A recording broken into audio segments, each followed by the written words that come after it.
But Marlon Brando, as an actor, he was so wonderful, and it was easy to work with him. What he would do is he'd be sitting here like over here, and I would go to him, and the first thing he'd do to me is he'd go like this.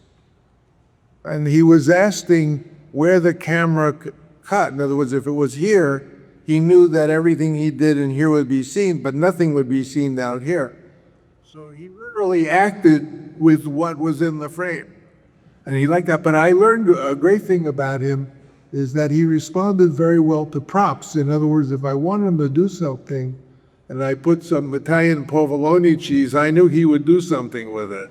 So, well, in fact, in the beginning of the movie, that scene in the beginning, we did, I think, I don't know, 6 or 7 takes, what he says, Buonasera, you come to me, all that stuff.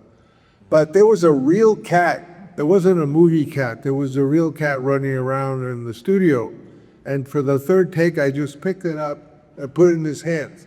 And he didn't say to me, what do you want me to do with this cat?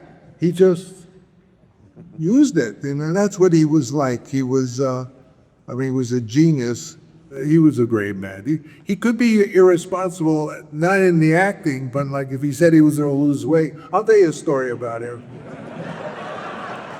If he could, he had to lose weight, but he had a gallon of ice cream in the freezer or his refrigerator, and he put a chain around it and a lock. And I just don't have the ice cream.